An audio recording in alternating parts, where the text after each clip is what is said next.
and they have formal links with Rotary. And I've put the lady who invited me to speak in touch with you, Ritesh, asking you to link up with our vocational and youth service committees.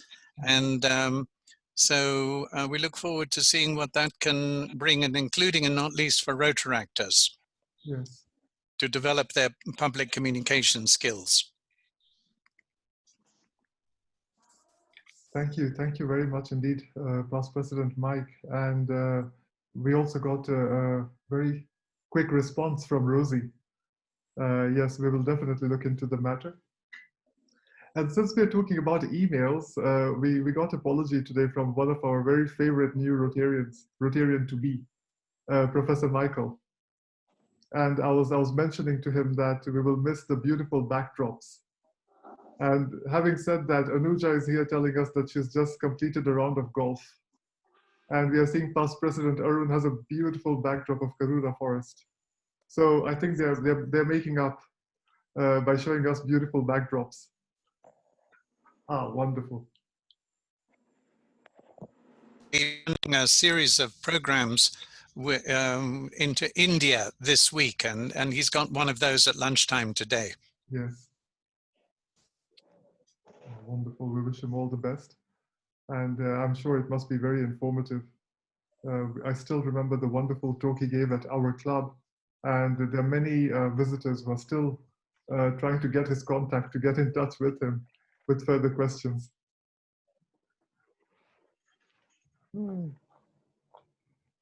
Greetings to Evelyn, Past President Evelyn. Yes, we should say hi. Hi, Past President Evelyn.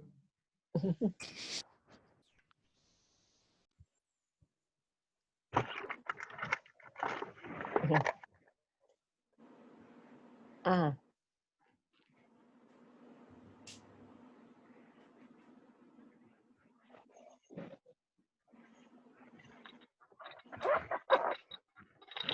So I believe we can begin the meeting since it's past 1. I will now call the meeting to order.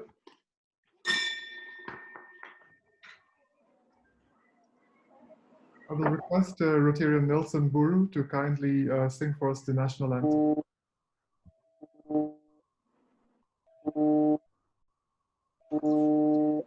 Thank you very much, President Ritesh. I'll request us to, if you're able to sing along with me, in honor of our great nation. I'll sing it in Swahili. For those who are not able to understand Swahili, please be with us in the spirit. Mungu yetu ilete baraka kwetu, haki iwe ngao na mlinzi, na tukae na uhuru, amani na raha tupate na ustawi. Thank you very much. Thank you very much indeed, Rotarian Nelson. I will now request our Sergeant for the day, Rotarian Kalpa, to kindly say a prayer for us. Good afternoon, Rotarians. As we are not going to have our meals, but just a small prayer. O Lord, who knows our need, help us fulfill our Rotary creed. We live to serve you every day in all we think or do or say. Accept our prayers to restore, forgive, inspire, and heal. Amen. Thank you, Rotarian Kalpa, for that beautiful prayer. I will now request once again Rotarian Nelson to kindly recite the 4-way test.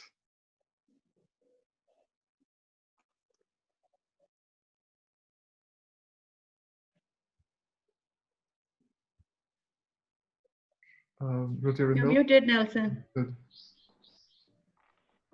Nelson, you're on mute. Hi, Kalpa, by the way. Hi, Neil. Nelson, you're Unmute. Wonderful. Okay. The forward test of the things we think is it to all concerned. Will it build goodwill and better friendships? And number 4, will it be beneficial to all concerned? Thank you. Thank you. I will now request all of us to raise a glass or put your hand onto your chest. And this is the loyal toast to the President of the Republic of Kenya. The President.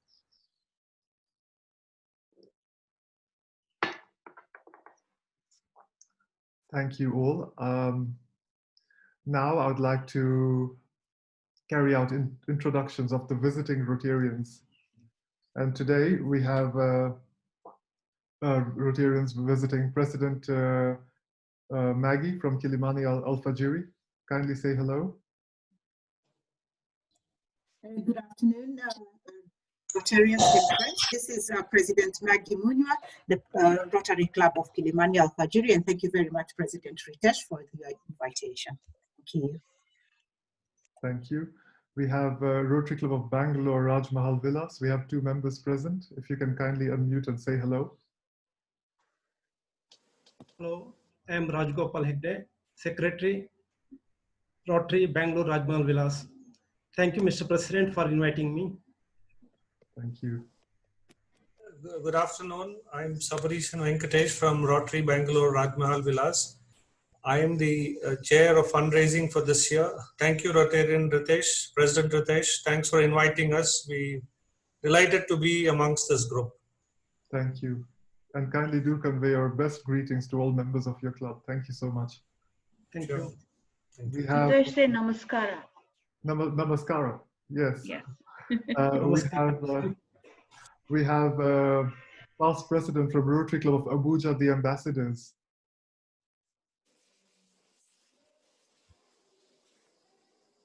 Welcome. And we also have Rotarian. We have a Rotarian from Rotary Club of Karen, Lorraine Kirigia. Lorraine. Good afternoon, President Ritesh and fellow Rotarians and guests. My name is Lorraine Kirigia, the current Vice President of Rotary Club of Karen. I truly enjoy visiting this club every so often when I can. Thank you for the invitation, Ritesh. Thank you. And we have Rotary Club of Syokimau, President Isabella. Good afternoon, family and friends of Rotary. Rotarian Isabella here, President Rotary Club of Syokimau. I've always wanted to join your meetings, but most of the time I forget to put a reminder, but today I did. I'm glad to be here, Ritesh. Thank you. Thank you.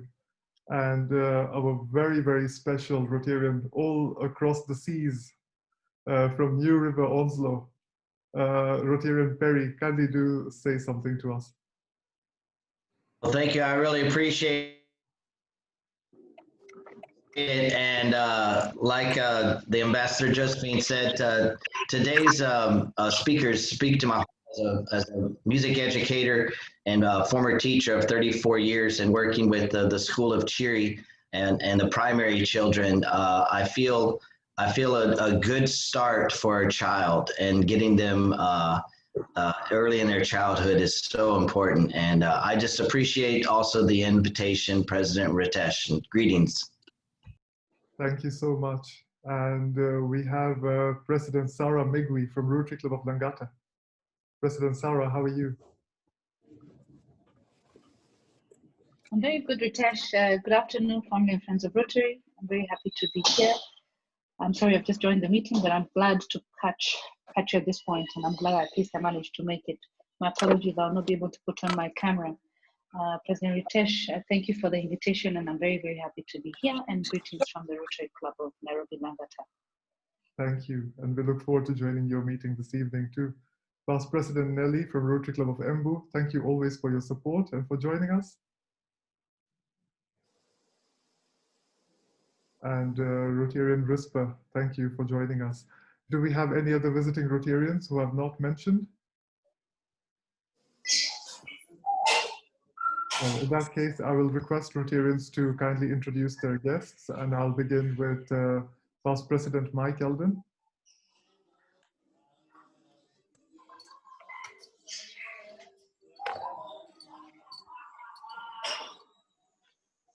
George Kazungu is not here at the moment, but he may come later. If he does, we welcome him.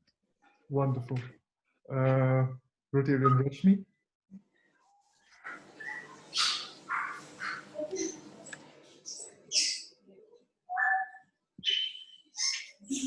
Rashmi. Well, I can see Pamela Situni. Miss Pamela has joined us today, and she's a guest of Rotarian Rashmi. And Mr. Joe Muganda will be joining us later as well. Also, Nikita is my guest. She hasn't arrived yet, but I think she will be busy next Thursday at the induction. Yes. Which is very exciting. We look forward to it. I think Pamela may be there also, I hope. Wonderful. Greetings, Pamela. I have a guest, Neil. Hi, Margareta. Hi, President Ritesh. I'll turn on my camera in a few minutes. I'm just trying to get to my desk so I can turn it on, but I'm glad to be here. Thanks. Welcome. Thank you, Pamela. We look forward to the induction ceremony next week when you officially join the club. Thank you. Thank you. President Ritesh, I'm now online. I'm on home fiber. Oh, wonderful. See you. Yes, yes. So President Ritesh, fellow Rotarians and our guests, I'm really delighted to introduce today amongst us, Mr. Chris Asego. Chris is an officer at the UNICEF Kenya country office, where he holds a docket on partnerships. Chris and I work together on the National Business Compact Coalition on COVID-19. But specifically, we are developing a project on WASH in schools, where UNICEF intends to partner with Rotary to equip schools in vulnerable counties across Kenya with hand washing stations and toilets for the children, and ensure that there's designated spaces for girls and boys. Those will be a lot of toilets and a lot of hand washing stations. And beyond that, they're going to train teachers and children. Chris, kindly please say a word of hello to the fellowship this afternoon. Thank you very much, Dr. Jambo. And you've spoken my elevator speech as as eloquently as I wanted to speak it. So thank you very much for that. I am really excited and glad to be here today. Thank you for the invitation as well, Dr. Jambo. And I'm really looking forward to the conversations. Just to reiterate and undercut the fact that of the importance of readying schools for reopening in January. As UNICEF and as our stance, we are really pushing for children to return to school, because right now with the issues of there's increase of child violence at homes, there's stresses in households with lack of livelihoods for caregivers and etc. We are really pushing for the agenda of schools reopening, and of course reopening in a very safe way. So as Dr. Jambo has mentioned, we have that initiative that aims to ready schools for reopening, and this entails equipping them with water and sanitation and soap, protective equipments and etc. And we really welcome support from potential donors and supporters as well. So I can leave my contact as well on the chat if there's any follow-up questions that anyone might have.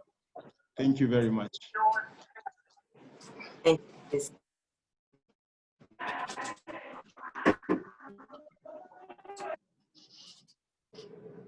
Thank you very much indeed.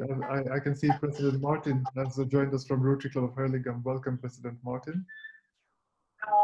I will now request Rotarian Marylyn. Rotarian Marylyn has very many guests today.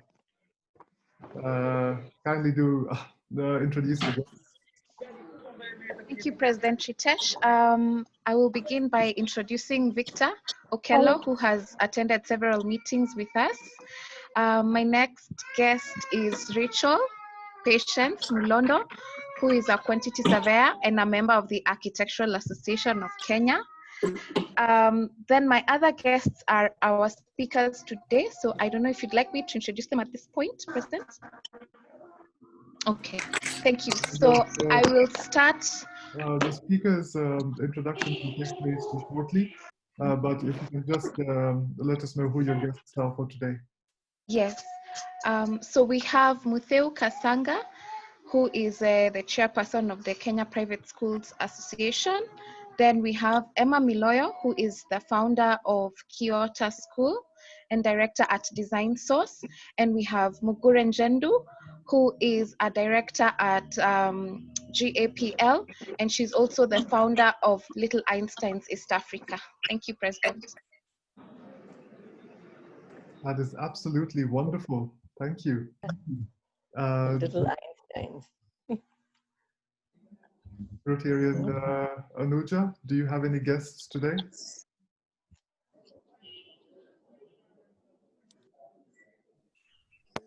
No, the KCA students are just finishing off their exams, so I don't think that they're here. My other guest is not here today. Thank you very much. Any other Rotarian who has a guest today? Okay, thank you. I will now request Rotarian Kalpa to kindly carry out the Sergeant at Arms duties. Good afternoon, Rotarians. I think I should follow Dr. Beatrice's way. All those who have washed their, how many other times they have washed their hands today to pay up, and all those who are not showing their faces on video also to pay up. I was told to remove my gun. I think the new norm where we are used to having the thermometer being checked to check your temperatures. So all of you, please start paying up. Yeah, I think because we are not meeting in person, I think this is the best way for all of you to start paying them. Being a surgeon, I think I have this one to remove my gun, don't I? All of you, please start. Please pay up. Thank you.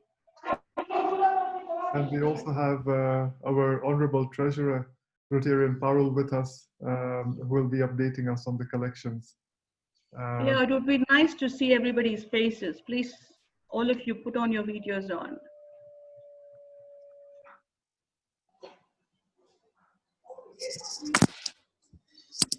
Thank you, Sergeant. Thank you.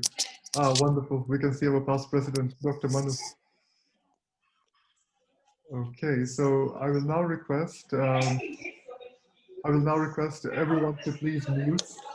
Kindly, everyone should mute their Zoom, except for the individuals who shall speak. For the introduction of the speakers, once again, I'll call upon Rotarian Marylyn. Thank you, President Ritesh. Like I said before, I want to be as good as Dr. Beatrice and Ambassador Josephine in their introductions because they cover you in milk and honey. So I will start with Mutheu Kasanga. Mutheu Kasanga is a lady who is driven by passion, and her background is in education and education management.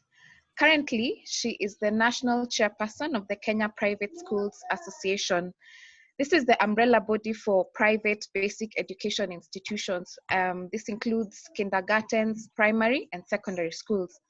She's also the Education Sector Board Chair for the Kenya Private Sector Alliance, dealing with the entire private education sector in Kenya. So this encompasses the training spectrum, the supply chains around education, such as publishing, professional bodies, and linking industry with academia. Mutheu is also a director at the Lukenya Schools College and a trustee at the Lukenya University. She's a board member at the East Africa Science and Technology Commission. She's also a board member at Kenya Education Management Institute. And most recently, she's a member of the Task Force on Enhancing Access, Relevance, Transition, Equity, and Quality for Effective Curriculum Reforms. Welcome, Mutheu Kasanga. Our next speaker is Mugure Njendu. Mugure Njendu has a background in architecture, and she is passionate about sustainability. Mugure is registered as an architect and an urban planner. She's also a STEM advocate and a serial entrepreneur. This means she has a lot of grit. She's the current president of the Architectural Association of Kenya, so she adds to the list of presidents in this meeting. She's a director at GAPL Kenya, which is an urban planning and architectural company focused on sustainable solutions. She's also the founding director of Little Einsteins East Africa, which is a STEM edutainment company.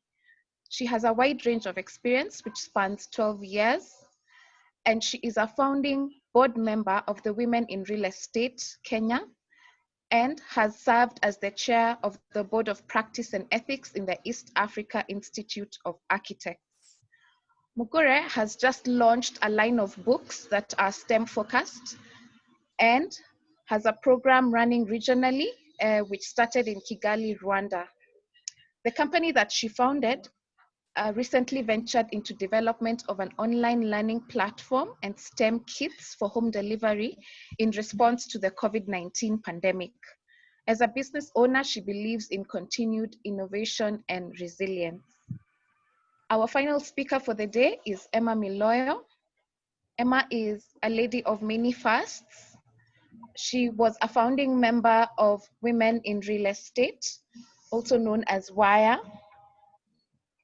She was also a founding member of Konza Technology City, and a founder and director at Design Source, which is an architectural and interior design firm, and a founder and director at Kyoto School. She was also the first lady at JKUAT when her husband was the chairperson of the Students' Union, and she returned the favor by making him the first gentleman when she was the first female president of the Architectural Association of Kenya. Emma has served on various boards, including KEPSA, NOC, the East African Institute of Architects, and BORAX, which is the Board of Registration of Architects and Quantity Surveyors. Her passion is in young women and enabling them to break the glass ceiling. Thank you very much, and I welcome our speakers for today.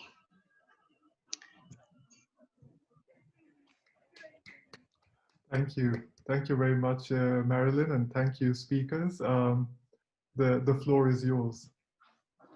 All right, so I will go right into the panel discussion that we have prepared for today with our speakers. And I'd like to begin with Mutheu Kasanga and just ask her a few questions on our curriculum here and the way forward. So in the wake of the COVID-19 pandemic, we have seen a lot of initiatives. For example, the Rotary Club of Belleville in Ontario, Canada, teamed up with the Maloney method to provide parents with step-by-step lessons where they teach children reading, spelling, and math. This is essentially because parents have now found themselves in the place of tutors with no prior experience. So here at home, the new CBC curriculum, in a way, places parents in the same position of tutors. If you can tell us, Mutheu, what do you see as the merits of this, that parents are now tutors, and are there any demerits, if any? Thank you so much. Interesting questions. Are parents now tutors? Sorry, of all that, that's what I'm picking up on. I just walking around social media early May, June. By July, everybody was sort of laying out the red carpet, full respect for teachers. And they were done educating their kids. And right now you can't hear any parent talking about even the desire to continue teaching kids at home. Parents sound fed up with their own children. So I don't know whether I can draw analogies here. And I think mainly it's because of our own home setups. They're strikingly different from home setups in the West. Here we all have somebody who takes care of our kids while all the women and families go to work. So it's not really the same as Western homes. But that said, the Maloney method of teaching and falls in with a couple of other interventions, sort of instructional systems that came up in the West to specifically cater for kids who are struggling with reading and numeracy, especially because of learning disabilities or poverty-related issues. And these methods have gained traction and are proving to be quite useful in the West to help parents, especially those who homeschool. There's quite a number. Maloney is one of the more popular ones. There's something older called the D-STAR instructional method, which is a direct instructional system for teaching and remediation. So these systems come in handy, especially when kids have been bypassed by formal teaching, or they don't quite get it despite being in the right age group. And they have been used by education systems to recover, to help kids catch up. So there's a lot of merits, but importantly, with us here in Kenya, as we roll out a new curriculum system, I think I just need to backtrack a little bit here. We've had problems in our education system, and that is why we are changing it. And these problems have caused even illiteracy, despite the fact that kids are in school. There are kids who are left behind, who had been left behind. And the government, before we rolled out the new system, actually rolled out very similar interventions to the Maloney's method. And it was called the Tusome program. And this was basically meant to catch up kids, to bridge that gap that was appearing, especially between kids in private schools and kids in public schools. Now, the difference came up because most private schools were actually teaching reading phonetically, which is what the Maloney system actually, basically, it just breaks down reading into phonetics. And that makes reading a very mechanical thing and less experiential compared to what government schools had been using. So the new curriculum then aligns itself with that project, which was actually funded by USAID. So I really have no disadvantages. I have no demerits to talk about the Maloney system. I can only talk about the success that Rotary has had by working with the founder of the Maloney system in Canada to make sure that parents have access to very structured lessons, actually, to help their kids at home. What that has done in Canada, we have not done here. Kids have not, those who are doing what Rotary has actually enabled, kids have not lost their reading ability and numeracy abilities. This is what we are going to deal with when we come back, when schools reopen. We have found here in Kenya that and Emma can confirm this, those of us who run kindergartens have found it very difficult to offer online learning for the younger kids. The older they are, the easier it gets to offer online learning. So we're going to have to deal with a lot of learning losses, mainly because we couldn't quite keep, as educational institutions, we struggle to find the right way to deliver early years learning away from school. And parents, of course, felt that they were doing more, and then we got into trouble with parents over what we were charging as educational institutions. It became a bit murky. So we as educationists now are working out ways of fast tracking, and these are some of the methodologies that many private schools anyways use to catch up kids. These are well-known educational interventions: the D-STAR method, the Maloney method, and similar other methods that can condense learning in short periods of time to cover quite a lot, so that for us in the private sector, we don't want children to repeat an academic year. We want all kids to move up. Then we, the schools and teachers, make them catch up within the time frame that they have without necessarily making them move up, lose an academic year. I hope I've answered that somehow as I spoke around the point. Yes, you've answered it, as well as I think brought up many other questions. So can you tell us a little bit about the e-learning solution that is being developed in the private sector for schools? Just a little bit. The background to the platform that we have at the Kenya Private Schools Association is the fact that many schools, the vast majority of our schools, did not manage to go online. At the moment, we have just under 23% of the private schools countrywide that have managed to go. 23% is a very small percentage. For instance, let me give you a scale of the numbers. There are 9,200 primary schools. There are 1,600 secondary schools, private secondary schools, and there are 23,000 nursery schools, private nursery schools. And only about 24% of those managed to go online, with the bulk of them being primary and secondary schools. So with the early year space, we have 0.0, very poor percentages. And a lot of them just didn't have the know-how to even mount the online. They couldn't coordinate parents, couldn't guide parents where to get devices. And parents on the other end, there's a huge element of poverty. I know this comes as a surprise that people in private schools can have issues of poverty. A quick example is the fact that in Kibera, we have 76 private schools. That is Kibera alone, the slum. 76 private schools, from nursery schools, primary schools, and a few secondary schools. There are only 5 public primary schools in Kibera.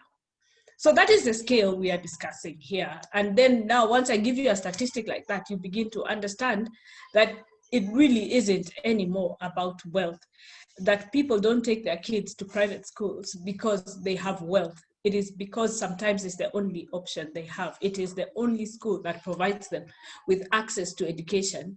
And they may have a little bit of revenue to afford it. We have schools that charge as little as 1,000 shillings a month. These are private schools. And why parents prefer that to a public school is because private schools actually do deliver. Kids go to school, they get taught. And they get taught in class sizes that are not as bad as those of the nearest public schools. So for the parent who believes in education, no matter their income levels, their nearest private school, especially if it's a primary school, may be the only option they have. For nursery schools, 62% of children in Kenya, they go to a private nursery school. So we are the biggest providers of early years education in the Republic of Kenya. So it's not at all an issue of wealth. And this is where we get overlooked quite a lot in government policy. And therefore, as we came up with a solution, we were thinking threefold. Kids need to be engaged with learning as we prepare to reopen. Schools need to get back to work and generate some revenues to pay their teachers some money. We've had the biggest disaster in education since independence in Kenya, where we have 155,000 private school teachers going without pay from end of April. And we've had teachers just, their lives falling apart. And schools that are being auctioned and schools that may never reopen. And then as an association, we have to now then worry where these kids will be placed once schools reopen, because all schools will be stressed for space because of the pandemic, where we are being forced to implement the social distancing. So already we are under a lot of stress. There's no private school that is not stressed about that one requirement for reopening. What will we do how will we host the students once we space them out in class. And it's a nightmare, and literally we don't have any solutions at all for this problem.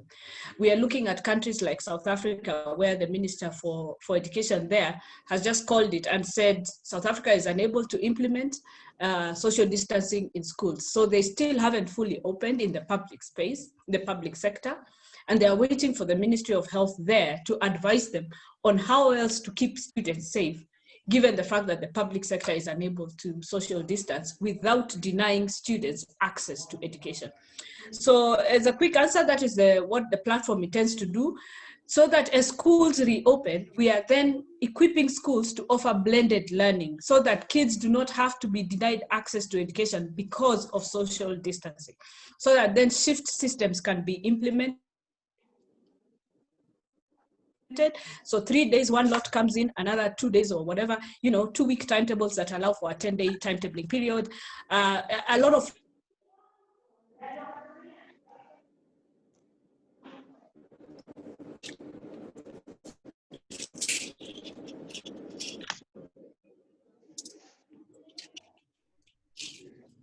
Mutheu, are you still with us?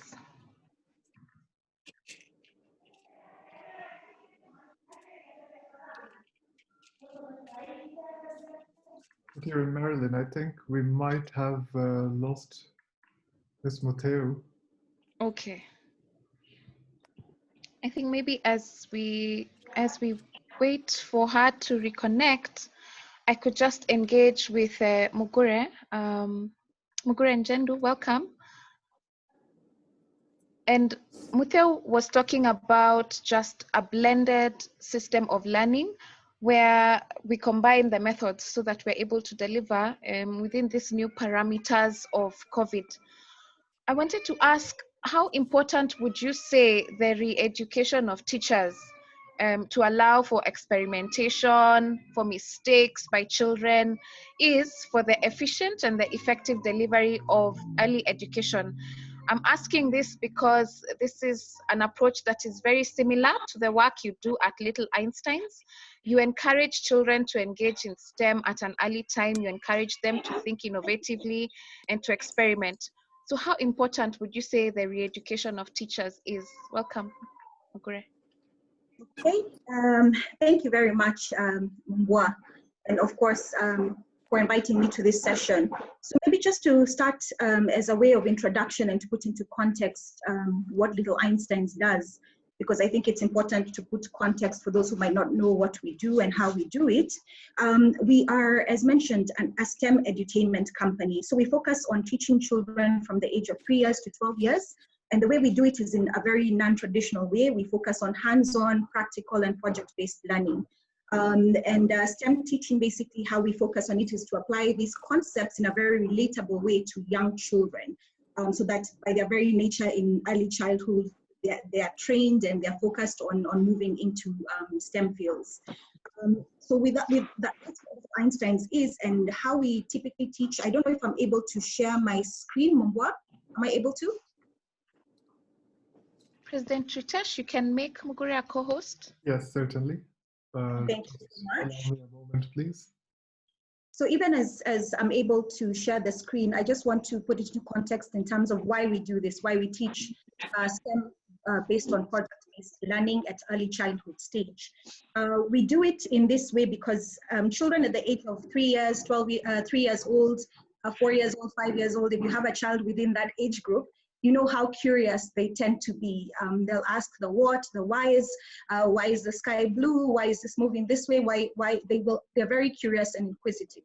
And those particular skills are very beneficial in the STEM fields in terms of asking questions, hypothesizing, and coming up with solutions. I want to just share my screen briefly to give everyone a view of what Little Einsteins does. Then I'll come back to that question. Please let me know if you can see my screen.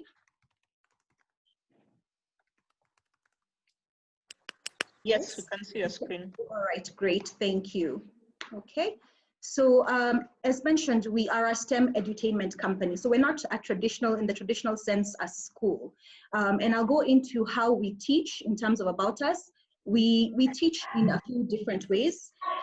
We have in-lab workshops, so we have children actually come to our lab.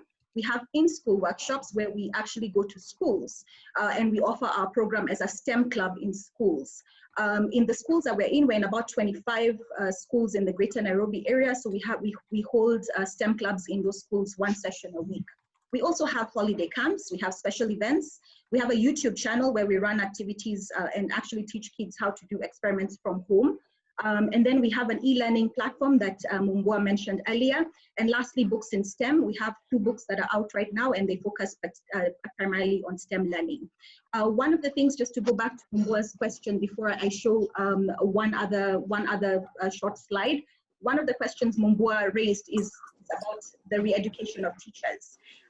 With us, what we have learned, because we are a very non-traditional way of teaching, we find we have success when we don't employ teachers. We employ scientists, engineers, and mathematicians, people who have graduated actually in the STEM fields. When we hire teachers, we find there's a lot of relearning in terms of understanding that it's okay for a child to experiment and do things in a different way, ask questions, and to be creative in what they're doing in terms of our project-based learning. So just directly to your question, it's really important for Little Einsteins, we focus on hiring people in the STEM fields instead of hiring traditional teachers. I just want to show a very short clip, even as I finalize on the introductory comments, just to understand how we teach for the members. Can you still see my screen?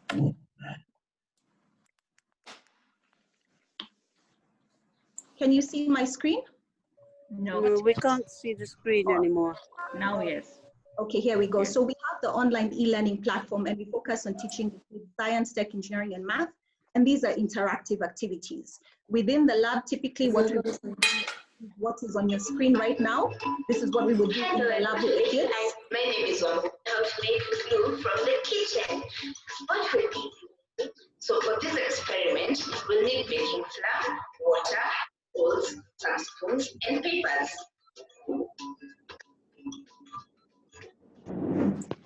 Then you're going to find out whether baking flour can be used as glue.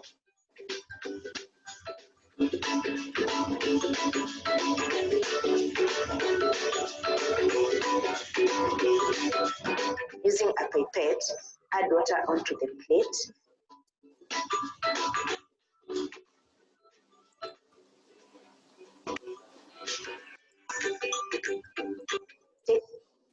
So I'll just stop there so that in terms of introduction, and Marylyn, I'm happy to take your next question.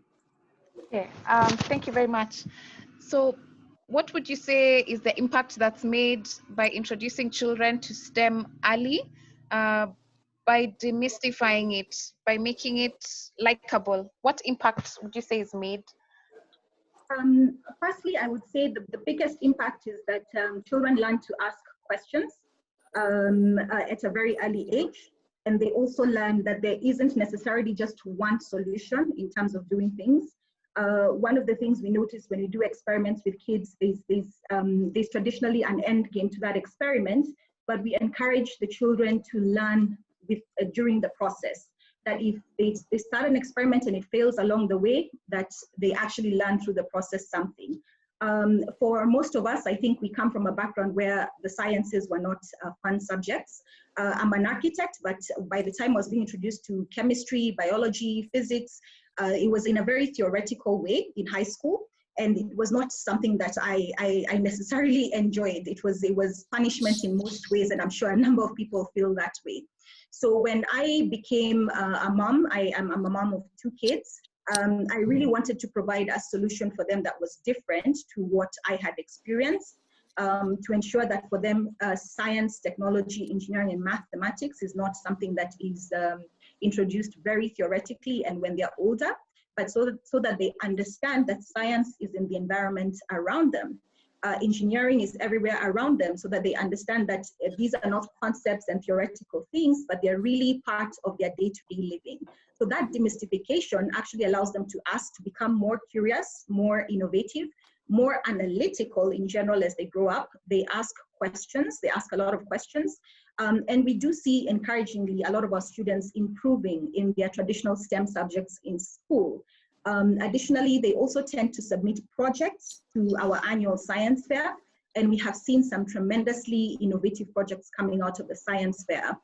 This year we focused on children impacting climate change and resilience, and one of the winning projects actually focused on creating magnetic slime to go ahead and remove microplastics from water. And this was from children aged between the age of 8 years old and 12 years old. So they're actually becoming solution providers as a result of the program. Okay, thank you. Looking at even just the video that you shared with us, it seems like an expensive method to implement because you need all this material, you need all this equipment. When you look at the cost employed in this teaching method versus the, I would say, returns that you get, and given the background Mutheu has given us that it's not about money, children might be in private schools but from poor backgrounds, what would you say are the returns of this method versus conventional method? Okay, Is it worth it? I would say absolutely. You raised a very important question, which is the issue of the costing of a program like this. It does tend to be something that we tend to have a lot of clients in private schools and more of the middle class who sign up to a program like this. Traditionally, we have seen that kids end up developing in the STEM subjects. As I mentioned, they end up excelling even in our annual science fair. The team that won this year won again last year. There are people who come to the lab very often, inquisitive and always learning. However, we also as a company believe that we must also be able to give back to the community. So we tend, because we do know that our product is priced outside of a majority of our population, what we strive to do is to have a little conference foundation. And as part of that foundation, with every school holiday session, we actually provide the program in different areas, whether it's Kawangware or Kibera. We pick a school and we work with them and enjoy the same activities that everyone enjoys in our lab. Okay, thank you very much. It looks like Mutheu is back with us. Mutheu, can you hear us? Yes, I can. Yes, I can. Okay, karibu sana. We were talking about... Oleg dropped off. Yes. Okay, welcome back. So before the call dropped, we were just talking about how you have had to restructure how teaching is delivered, and Mugure has talked to us about another method of delivering teaching to children by letting them explore, by letting them ask questions and think innovatively. I want to go back to the parents and what you talked about just a background of poverty and sometimes not having the resources. So I want to know, how have the parents been equipped, if at all, in this pandemic season? The schools are reorganizing, the method of teaching is being restructured, the teachers are probably being re-equipped. Have the parents been equipped? The new curriculum has a very heavy focus on parental involvement. And this is quite a mind shift for Kenyans. Many Kenyan parents believe in the morning, kids go, then they come and sit in the corner, do their homework, and the parent is busy doing whatever. You know, that's what the old curriculum was about. So we've had actually a lot of fight back about parental involvement in the new curriculum. Parents don't seem to want to do it. And this is a surprise. I have to say we have quite an uphill battle to fight to get parents to understand that there's three parties to education. There's a child, there's a school, and there's a parent, and all these people meet at the center. This is the pandemic, perhaps has had mixed results. For instance, look at the current pregnancy rates in the older students, for instance. Look at how the current perception is that kids are running wild in estates and in the rural areas. Parents seem to be unable to pull up all the free resources that have been made available from whatever sources and put them and organize it for students. And this is perhaps where we as an association were going by putting together this platform for online learning to organize that learning into bite-sized chunks that a parent perhaps can be able to look at, rather than have this massive access to students. But, and this is perhaps something that many parents don't want to admit. In Kenya, we have a problem. Parents don't want to be involved in education. A lot of them at the beginning of the pandemic were very derogatory about the role of education. And they felt that a child doesn't need education, let the schools be closed for as long as possible. And we've stopped seeing some of the wonderful things that parents were doing with kids at home. We've just stopped seeing it anymore. They're tired. They don't want to bake anymore with kids. They don't want to do what Mugure is saying, doing STEM experiments and all sorts of other things, arts, the arts, drawing, they're just not doing that anymore. They're tired. And right now the current narrative is, can schools open? We take back our kids to school. So we do have an uphill battle to fight against that perception where school is where teachers deal with kids and schools are accountable to parents' marks. Like a parent wants to go to school and tell off the teacher for their kid not doing well. They don't see their role in that narrative. I just want to bring in a small point so that it doesn't get lost in the larger discussion. Of the kids that have completely been disadvantaged by the pandemic are the kids with special needs. Those kids have been left out of any discussion, any intervention that we have going. Even as KPSA puts together an online platform, we already know that it has issues with certain types of disabilities and special needs. And we need to put on our thinking hats here as we reopen education to figure out how kids with special needs are going to be catered for, to make sure that they are not the outright losers in entirety as we reopen education. Okay, thank you very much. Just very briefly, as I conclude with you, would you say that involvement of parents in CBC has undermined education or it has improved it? Yes or no, with a very short explanation. Mutheu? It has improved education. It has improved education, but we are seeing more involvement amongst the middle classes, the upper middle classes and above, rather than with the middle and the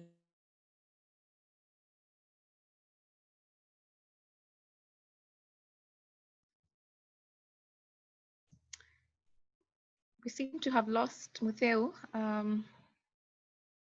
She'll be back, I'm sure. So let me just go quickly to Emma and stay on the topic of learning methods and teaching methods.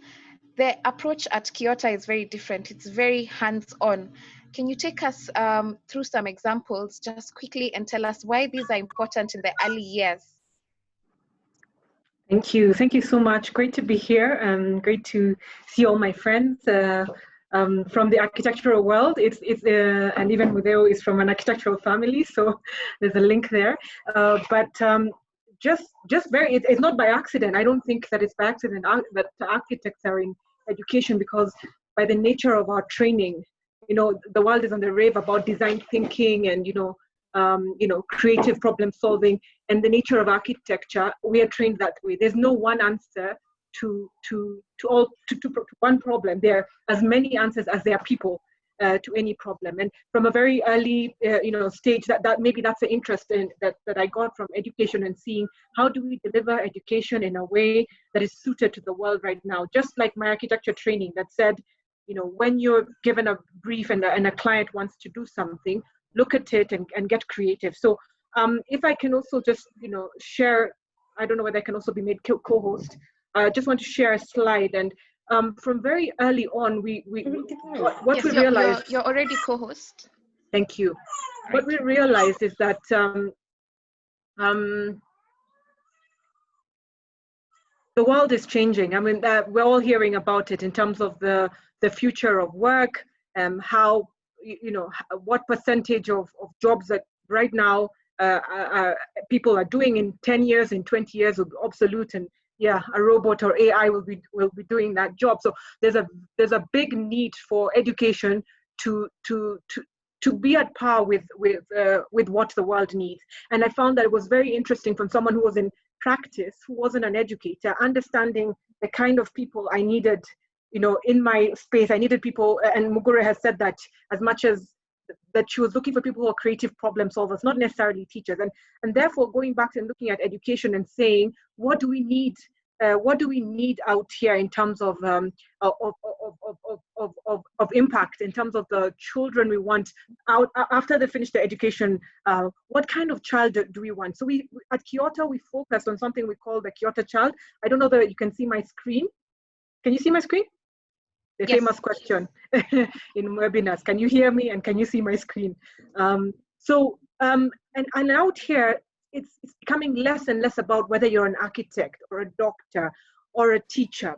A lot of things are about relearning, The cycle of education has changed from what it used to be, that you go through education, get into your career, you rise up the ladder. Now careers are about cycles almost, You do something, you exit that because it's now obsolete, you relearn again, you go. So it's become almost an up and down rather than the traditional curve. It's quite nice that there are children on the call and we're talking about early childhood, so that's perfect. No complaints. So looking at that and saying, what is this skill set? It's changed from someone who can regurgitate a textbook to a certain skill set in terms of a child. Collaboration is big now, a child who can collaborate, a child who's empathetic and kind, a child who's a creative problem solver, who is socially aware of the world around them, and able to think and remove and be self-aware on how they are and how they fit into the bigger picture. A critical thinker, a skilled communicator. Isn't that so important? In anything that you do now, you can draw.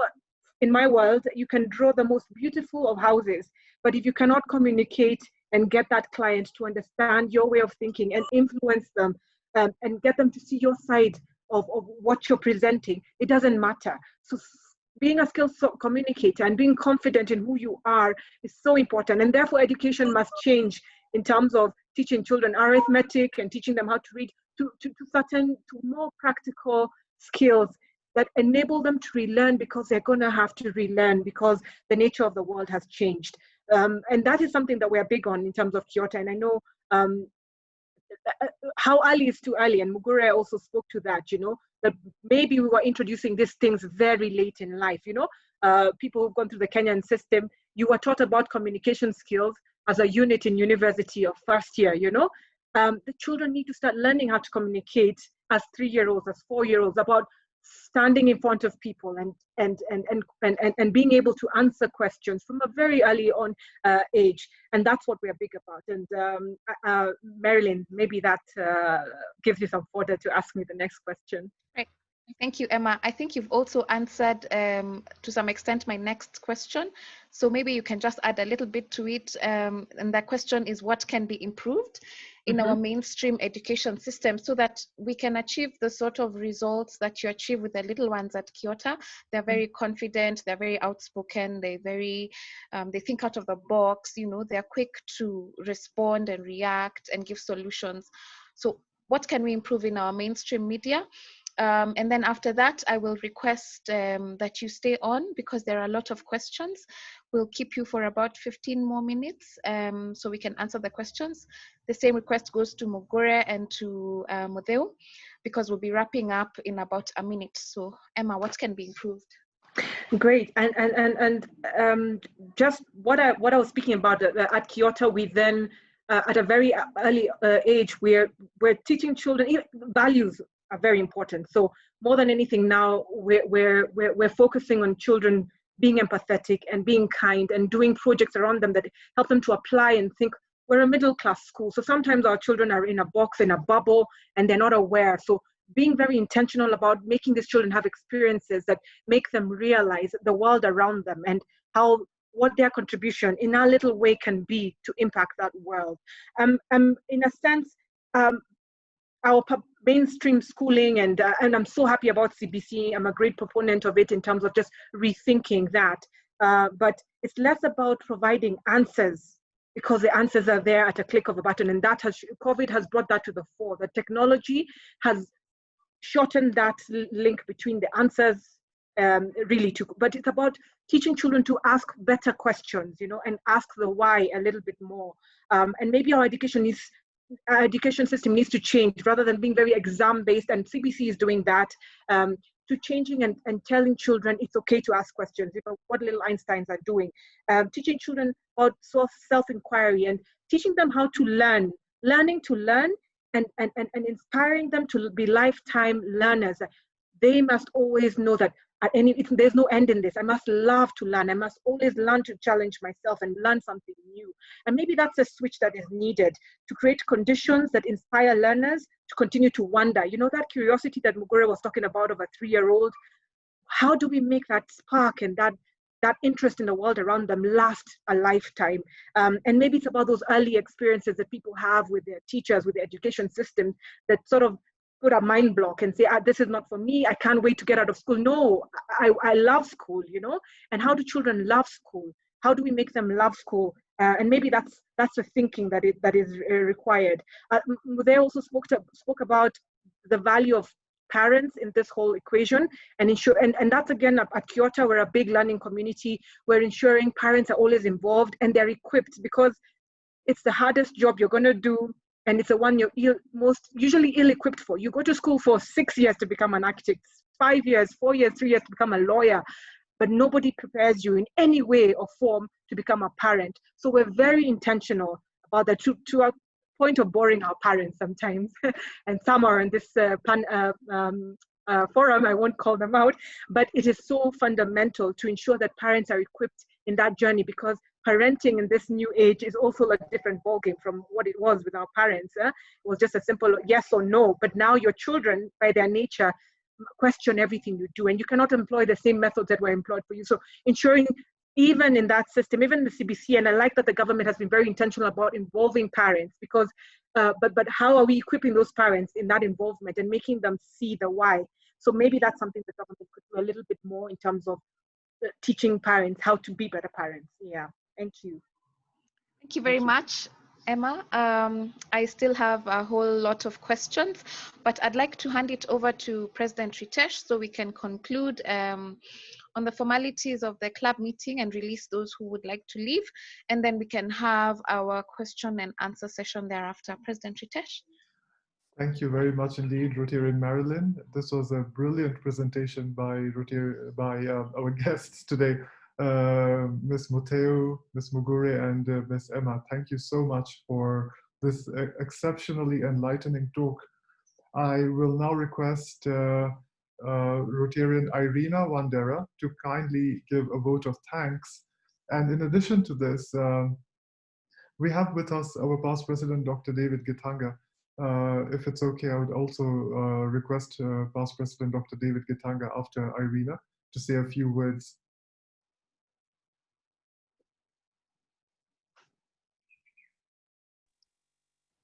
Yeah, thank you, President Ritesh and Rotarians.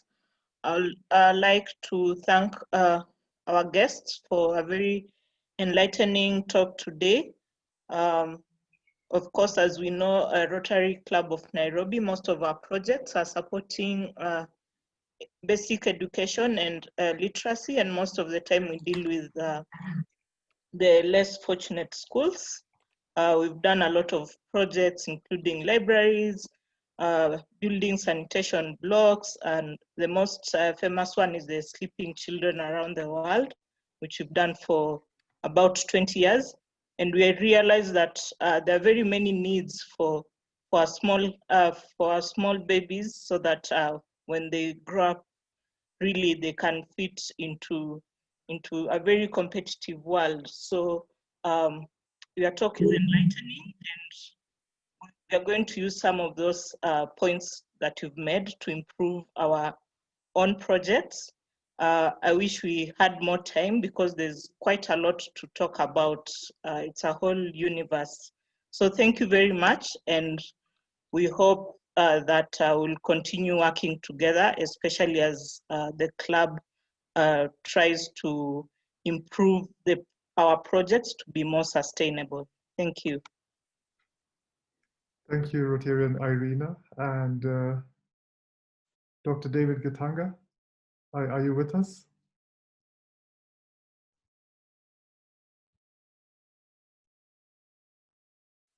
Okay, I'll request our Vice President, Ambassador Dr. Josephine, who's also a doctor, to kindly share a few words. Ambassador Josephine.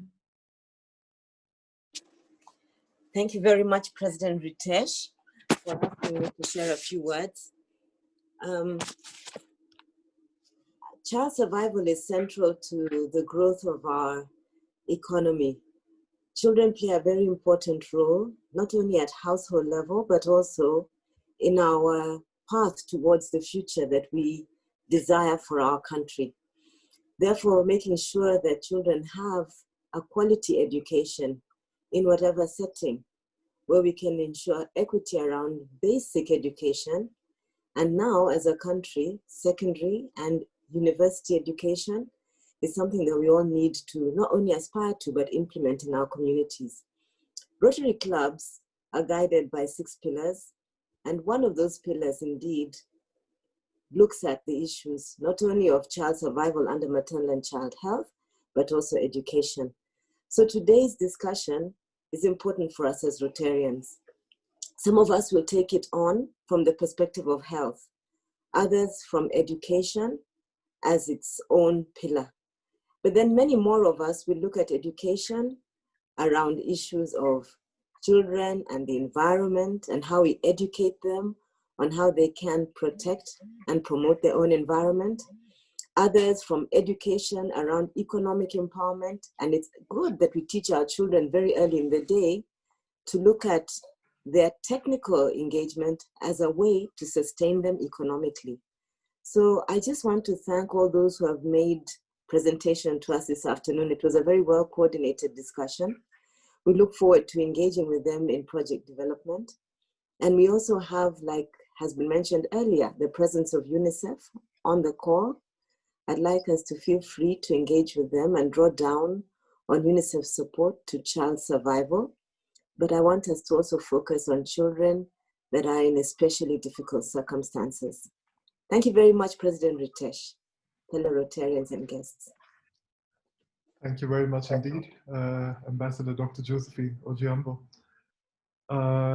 As a final vote of thanks before we close the meeting and go to the question and answer session, we had with us our past president, Dr. David Kasanga, who's a child specialist. And as I had mentioned just before we began our meeting for today, for those who had logged on early, that Dr. Gitanga was very passionate about a particular project in which Rotary Club of Nairobi was involved and is involved. We have partnered with Gertrude's and with the County Council. It's about early hearing loss detection in children. And he managed to get us into an MOU with Gertrude's and with the county. And it was about provision of machinery, equipment, which helps to detect early signs of hearing loss in very young children, because this is actually reversible if caught early. And thank you for this enlightening talk today. You can see that there are a lot of hands which are being raised and a lot of questions which have started flooding in the inbox. So I do hope that you'll stay back, dear guest speakers, for the next 15 or 20 minutes to address some of these questions. Thank you very much, Ms. Emma, Ms. Mugure, Ms. Mutheu, and also our very own Rotarian, Marylyn, for a very well coordinated talk today. And we also thank all the guests who joined us from various clubs. I will now request Rotarians to kindly charge their glasses or put their arm to their chest as we toast to all the visiting clubs and Rotarians. Here's to Rotary Club of Embu, Rotary Club of Karen, Rotary Club of Kilimani Alfajiri, Rotary Club of Syokimau, Rotary Club of Nairobi Langata, Rotary Club of Hurlingham, Rotary Club of Meru, Rotary Club of Muthaiga, Rotary Club of Embu, Rotary Club of New River, Onslow, North Carolina, Rotary Club of Bangalore, Raj Mahal Villas, and Rotary Club of Abuja, ambassadors. To Rotary the world over. Rotary the world over. The world over. Rotary the world over. Rotary the world over. Thank you, President Ritesh. And the SAA collections, we have our treasurer with us, Rotarian Parul, Honorable Treasurer.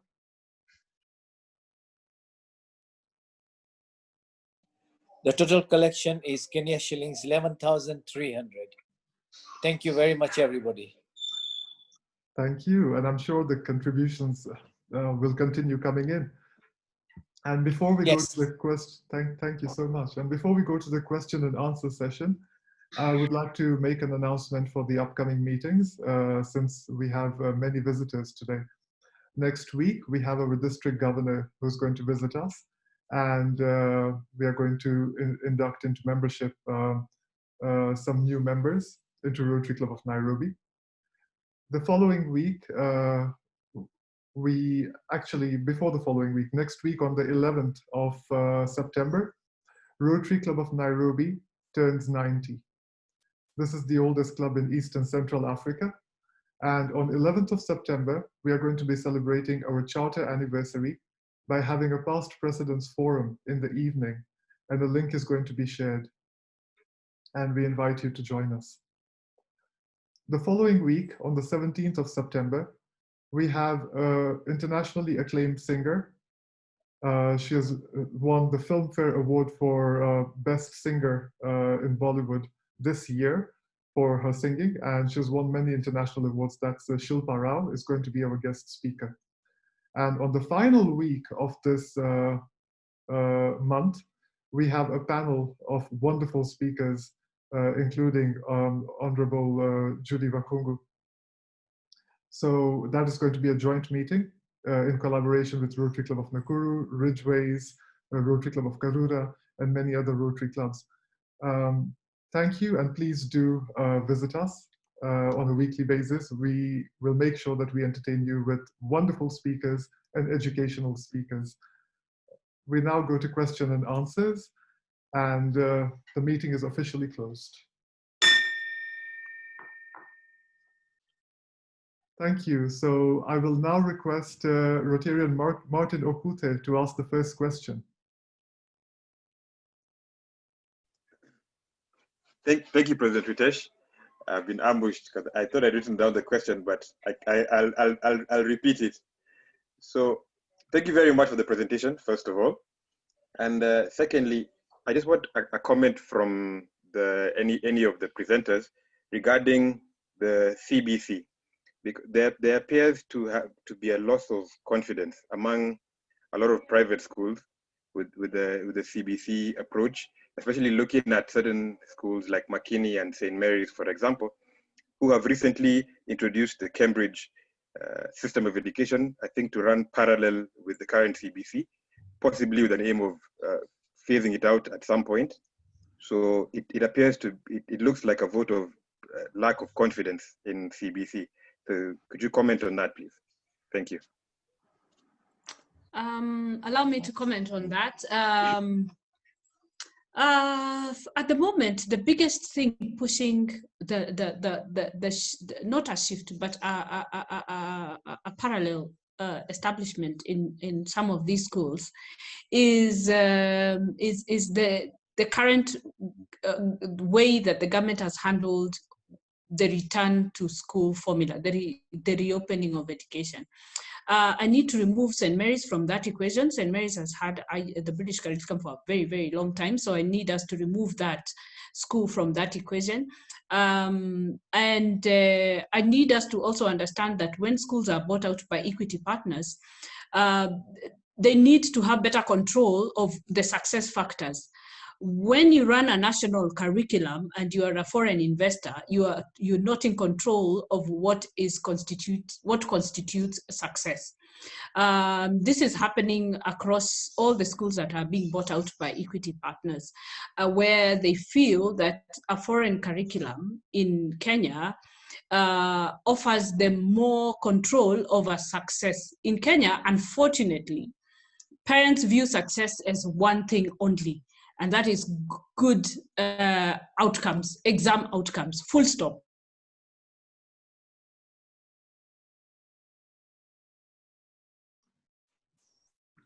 Thank you.